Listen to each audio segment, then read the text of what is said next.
Okey, Assalamualaikum warahmatullahi wabarakatuh, saudara-saudara sekalian. Okey, malam ni kita nak cerita makanan tradisi kita yang daripada utara Malaysia, terutama daripada Penang, Kedah ke atas lah kan. Orang Perlis semua faham ni. Orang panggil orang yang dah biasa duduk dengan atuk atau dengan mak yang lama-lama dulu, sekarang pun ada lagi makanan-makanan Melayu asli memang ada benda ni. Dan kenapa saya pilih dalam D&D Diet, sebab pilihan bahan tu memang sesuai dan boleh lulus piawai D&D Diet. Okay, so kalau boleh saya tunjuk sekarang. Makanan tu bila saya tunjuk ni you dah tahu, tapi saya cuba ambil pilihan-pilihan bahannya dahulu. Okay, mesti ada benda ni. Yang setengah-setengah tu tak wajib, tetapi untuk menjadikan ia berjaya, untuk you mengeluarkan makanan malam ini, you mesti ada bunga kantan, mesti ada serai, lepas tu you boleh pilih lah, dan wajib juga ada kunyit, kunyit hidup, ada halia. Okey, dan bila dipotong-potong dia jadi halus. Nampak tak? Alamak, takut terbalik pula pinggan saya ni. Ni biji ataupun bukan, daun gajus pun ada, pucuk gajus ni. Ni. Okey, tulis cepat nama apa makanan ni. Takkan tak tahu lagi kan. Lepas tu ni ada apa?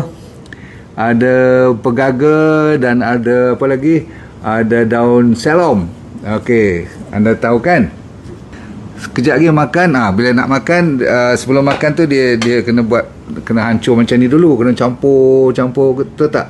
Dah sebati semua dekat berapa 10 15 bahan tu, maka bila nak makan cuit siap sikit je dia macam ni. Yang sedap sekali tu. Jadi bagi mereka yang tengah berpenyakit, yang atas tu minta tolak ke tepi, ambil yang bawah saja. Yang tak berpenyakit boleh untuk hari-hari orang panggil reward day, ataupun dulu saya panggil cheat day, boleh tambah ni. Apa dia panggil? Apa dia ni? Telur masin, betul? Jadi tuan-tuan sekalian, nama makanan tradisi yang lulus piawai pada malam ni, banyak yang lulus, tapi yang paling best dan paling orang kata apa, whole food, plant based, ini semua plant based, betul tak? Jadi bagi mereka yang tak pernah makan nasi ulam utara, dia nasi jenis ulam-ulam ni ada banyak-banyak orang panggil resepi juga kan. Ada yang jenis macam kalau silap-silap jadi nasi kerabu pun bagus. Nanti kita cerita tentang nasi kerabu lain kali. Ataupun Nyonya punya Chinese punya style lain sedikit. Yang ni yang saya cerita ni yang orang utara punya. Maklumlah saya ni orang Bukit Mentajam, jadi orang belah nak kata Penang pun, orang Penang Island tak terima kami sebagai penduduk Penang. Dia kata kami ni orang daoh lah, maksudnya orang seberang. Dia panggil orang seberang tu, dia panggil seberang perai tu, faham? Tapi kita Penang pun boleh, Kedah pun boleh, Perlis pun boleh. Jadi bila saya dengar orang apa tadi, pantang lepas beranak semua makan semua ni, orang tua-tua dulu sebenarnya bukan mengarut tau, dia orang bijak tau. Sebab apa? Mesti melalui pengalaman dia orang, walaupun dia orang tak refer sains ke apa, tapi bila orang tu makan dia rasa segar, dia rasa panas kan, dia rasa mungkin blood, dia punya blood memang betul pun, you punya blood flow, perjalanan darah dan hemoglobin pun boleh improve. Sebab dalam bahan-bahan yang saya tunjuk tak sampai 10 ke 15 yang kalau you campur dengan bawang lagi kan, campur dengan, kalau tak mau pakai garam, pakai ikan masin yang dibakar, betul tak? Selalunya ikan pun pilih pula. Tak semua ikan boleh. Macam orang pantang beranak tak boleh makan ikan kembung kan, dia kena makan ikan macam ikan tenggiri ke, ikan talang ke. Macam saya punya ni, malam ni wife saya kata tadi dia bubur ikan kurau yang dibakar. Okay, so cara-cara masak semua tu dia orang lebih pandai lah. Sebab kalau salah dia punya cara campuran tu, dia tak mari. Sebab apa? Nasi ulam ni ada sekian-sekian yang orang kata wajib. Yang lain tu you nak tambah tak apa. Sebab kalau you tak bubur benda seperti bunga kantan, tak bubur katakan serai, kunyit, semua tu dia tak berapa jadi. Daun kaduk umpamanya. So malam ni kita ambil makanan yang saya buat, bukan saya buat, saya makan yang wife saya buat. Saya tengok kesian lah dia orang potong tu lama sangat, potong sampai jadi halui kan. Kena ada daun yang ni lah, yang hari ni punya yang saya makan, ada daun kaduk, ada ulam raja, ada daun kunyit, ada apa lagi, saya tak ada daun selasih, kalau ada bagus tu, daun limau purut, kalau boleh serai, itu antara yang wajib lah kan. Bawang kecil, ada setengah bawang, bawang besar pun no problem. Bawang ni very good. Sebab kalau sekejap lagi saya kata untuk lawan kanser, ni antara ubat-ubat dia lah. Ubat pula, kita tak boleh cakap pasal ubat, kita cakap pasal penawar senang. Jadi bunga kantan another kewajipan. Kalau tak ada bunga kantan tak jadi nasi ulam. Kata dia orang lah, kata wife saya, ada 3-4 yang wajib. Contoh bunga kantan, kalau boleh kaduk tu, daun kaduk, ulam raja, kunyit, kunyit pun kunyit hidup, lagi bagus. Halia yang muda, lepas tu pucuk gajus, saya ada pucuk gajus dalam tu tadi. Daun selom, rupanya nanti saya cerita kat you, daun selom ni nampak aja macam tu, macam ulam raja, dia punya impak, dia punya apa, dia punya kebaikan, Masya Allah. You dengar elok ni, kita orang Nusantara ni, orang Malaysia ni, cukup banyak, termasuklah makanan ni famous kat Indonesia pun, terutama sekali sebelah ni Sumatera kan. Sumatera tu lebih dekat dengan kita, so makanan pun hampir sama. Daun selom, daun pegaga, Masya Allah, dahsyat. Daun kesum, yang tu ada dalam ni. Kelapa parut, setengah orang nak jadikan macam kerisik sikit tu, bagi sedap, cun. Okay. Saya tak tahu daun samak ni macam mana. Ada setengah daun saya pun tak tahu, sebab kata setengah kajian yang famous kat Malaysia ni lebih kurang 120 jenis ulam-ulaman yang boleh kita pakai, daun-daun herba-herba ni untuk dibuat nasi ulam. 120.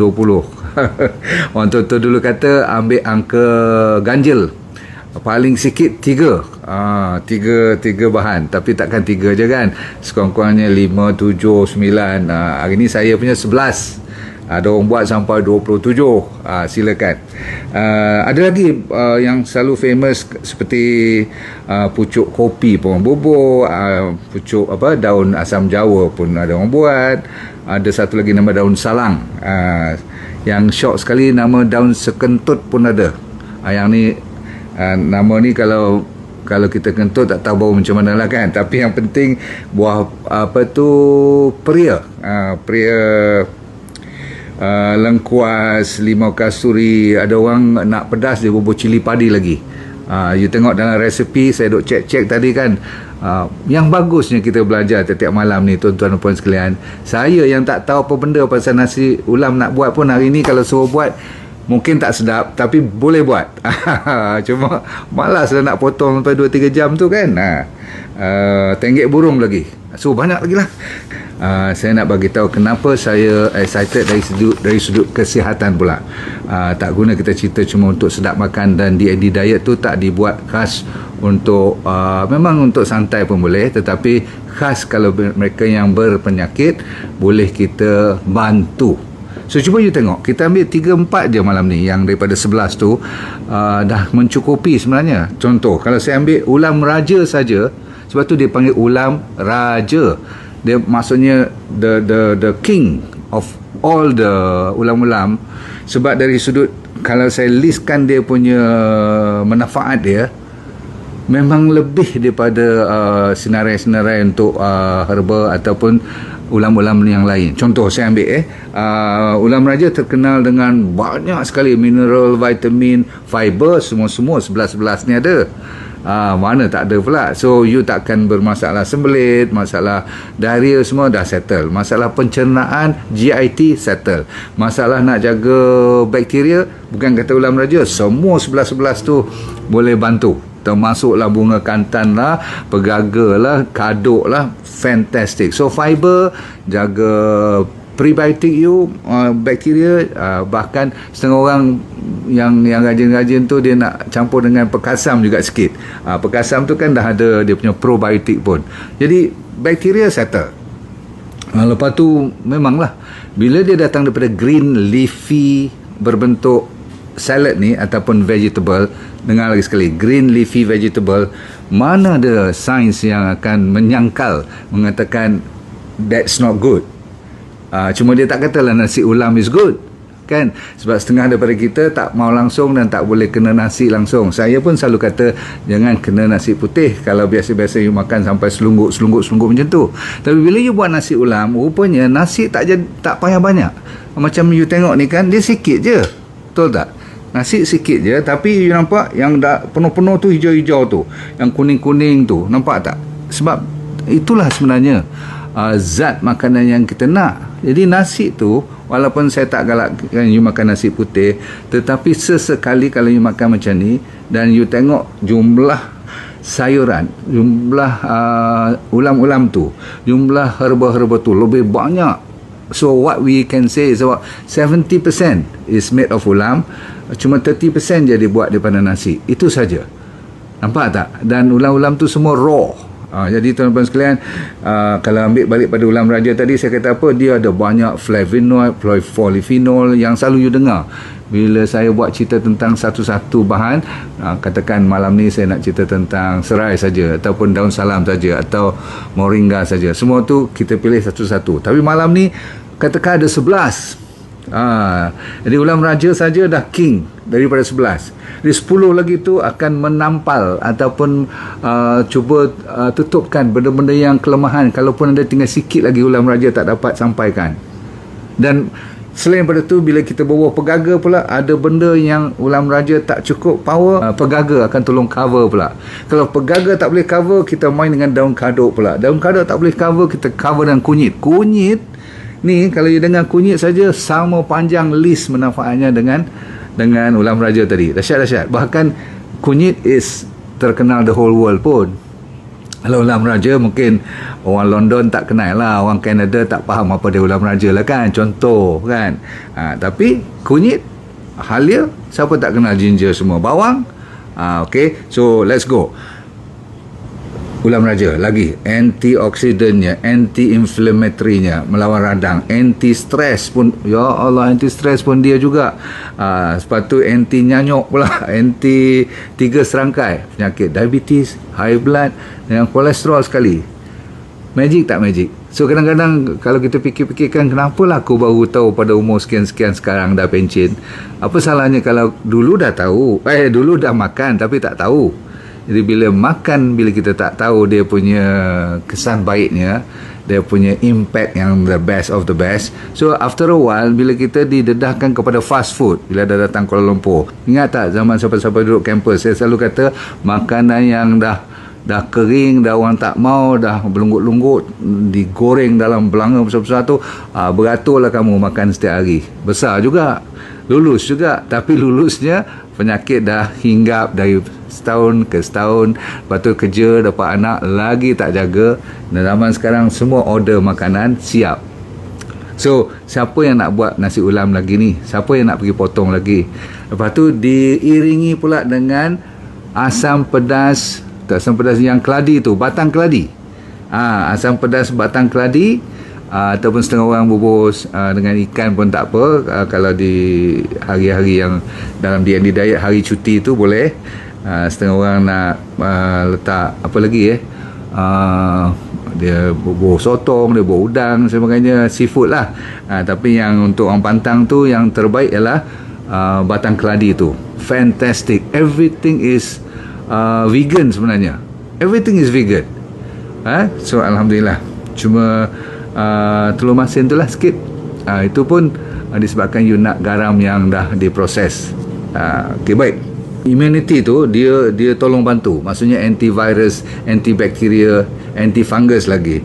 Lepas tu masalah hormon, masalah tulang yang tak kuat, dia ada dalam tu. Sebab kalau saya baca kat you, saya pun ingat you akan bosan dengar selalu sangat. Ada inilah iron, magnesium, potassium, phosphorus, selenium. You sebut aja. Dan saya tak risau sebut-sebut nama ni kalau saya salah pun, sebab kalau tak ada dalam ulam raja, dia akan di cover dengan, saya kata apa tadi, katakan gajus, pucuk gajus atau pucuk limau purut tu. Sebab tu nasi ulam ni saya amat syok lah. Kalau boleh saya nak suruh buat setiap minggu sekali lah. Cuma saya rasa kesian juga mereka nak kena potong. Yang masalah tu nak potong persiapan tu je kan. Kadang-kadang kita makan dia saja tanpa tambahan lain, nasi dengan ulam tu saja dah cukup. Tak payah nak gulai-gulai ke apa-apa lagi. Best. Cuma kadang-kadang mengkelan lah. Sebab tu dia orang buat sup ataupun asam pedas tu. Tahu? Kan? Okey. Lagi dia bagus untuk detox lagi, untuk jaga liver kita, jaga buah pinggang kita. Untuk lawan kanser pun. Jadi siapa tak mau dengar cerita-cerita macam ni rugi. Immunity tadi ada kaitan dengan autoimmune pun, penyakit-penyakit kronik. Sebab kalau you pernah dengar seperti chlorogenic acid, catechin, quercetin, nama-nama yang you dengar saintis selalu sebut. Pakar-pakar yang terkenal selalu you tengok dalam radio ke dalam TV, dia sebut perkataan seperti flavonoid lah kan, apa tu, tannin, saponin, semua. Yang pendekkan cerita, dahsyat sangat dia punya konten tu, kandungan tu. Jadi kalau kita ambil kunyit saja, saya kata tadi, listkan sedikit dulu kolesterolnya, blood pressure-nya, kanser, buah C, semua dia boleh tolong bantu. Orang kata apa, dari segi menjadi penawar lah. Bahkan setengah-setengah farmasi dah jual curcumin ni, pernah dengar kan, kunyit yang terbaik ni untuk lawan sampaikan kardiovaskular, jantung pun. Tadi katakanlah ulam raja tak sempat cover bahagian jantung, kunyit tolong cover. Dia ni macam teamwork. Jadi nasi ulam merupakan satu tim makanan yang membantu siapa yang makannya boleh tolong cover A, B, C. Kalau tak boleh D, E, orang lain tolong semua-semua sampai A, B, C, D, E sampai Z pun. Wah, seronok. Okey, untuk memberi tenaga, saya lupa nak cerita. Kunyit naikkan tenaga balik. Oh, ramai orang kata, "Dok, apa jadi pada masalah beauty pula, awet muda semua?" Pun dia cover. Sebab kunyit memang orang tak tahu, orang kampung tak peduli dulu. Dia orang ingat kalau sapu jadi kuning. Tak. Ramai pengeluar, founder-founder yang buat kosmetik ni, dia orang tahu ada bahan seperti kunyit ni yang bantu untuk kulit pun, anti-aging dan sebagainya, untuk acne, jerawat, jeragat, untuk nak hilangkan kedut, pakai ni untuk parut-parut semua tu. Dan ramai orang yang in pain, dalam kesakitan, yang keperitan tu boleh dibantu dengan apa yang ada dalam nasi ulam ni. Jadi nasi ulam tu macam hero lah bagi saya. Kalau you ambil pegaga pula, dia pula ada satu nama tritepin ni. Tritepin ni untuk luka-luka pula. Tadi kalau sana tak langsung pertikaikan tentang luka, wound healing ni, kesembuhan luka-luka, termasuk peptic ulcer. Tahu tak yang orang kata sampai berdarah, gastrik tu. Masalah otak, masalah saraf. Saya memanglah suka. Tadi ada satu yang untuk gout. Mana dia untuk gout? Untuk gout, tadilah ulam tadi tu untuk kunyit dan ulam raja. Bagus untuk gout pun. You tahulah kenapa saya suka kan. Bila saya dengar gout, saya dengar kanser, buka mata terus. Ada dalam nasi ulam je. Kita duk tengok, alah nasi ulam, pandang sebelah je kan. Macam makanan kampung. Tapi rupanya kalau saya hebohkan semua-semua 11 kandungan tadi dan manfaat dia, saya rasa you mesti kata cukup dok, cukup, dah lebih pada cukup, betul tak? Jadi tuan-tuan sekalian, memang cukup, tapi tak gunalah ataupun tak sesuai lah kalau saya cuma cakap benda yang baik saja. Ada benda-benda yang you kena berhati-hati, tetapi cuma beberapa orang sahaja yang akan, ataupun segelintir saja yang akan ada contoh. Apa-apa pun dalam dunia akan ada orang yang allergic. Sebab dia masuk sampai 11 sampai 20 dia punya bahan. Setengah orang tu tak tahan dengan katakan ikan masin. Setengah orang tu tak tahan dengan katakan bunga kantan lah, ataupun dia allergic kepada katakan setengah daripada pucuk gajus tadi tu. Dia daripada awal pun kalau dia cuma ambil pucuk tu, dia memang gatal, ataupun dia rasa pening kepala, ataupun dia rasa nak cirit setengah orang kan. Walaupun saya kata bagus untuk menjaga pencernaan, tapi setengah orang react, setengah orang kembung. Daun-daun ni kadang-kadang sembelit pun ada sebab terlalu tinggi fiber. Setengah orang tak boleh terlalu tinggi fiber. Jadi yang itu anda kena tengok sendiri. Masalah alergi, kalau ada gatal-gatal apa, you tak usah makan lah. Ataupun you cuba cari dalam 11 tu yang mana satu yang you allergic. Kalau you dah tahu, katakan you tak boleh ambil daun limau purut, katakan takut nanti you pening ke apa-apa. Okey, kalau you nak suruh isteri you buat, buang ataupun jangan masukkan resepi yang ada daun limau purut contoh. Faham? Okey. So yang lain pada tu, mulai sekarang plan seminggu sekali ke ataupun sebulan 2 kali ke mesti ada nasi ulam. Boleh? Okey, terima kasih. Saya ucapkan kepada semua yang sabar bila nak potong tu, bagus. Saya ucapkan tahniah kepada anda sekalian kerana sabar sambil senyum. Doakan kepada anda sekalian supaya hidup anda bahagia, akhirat anda syurga. Semoga kita lepaskan yang mana berat-berat tu, let go and feel good all the time. Okay, Assalamualaikum warahmatullahi wabarakatuh. Bye.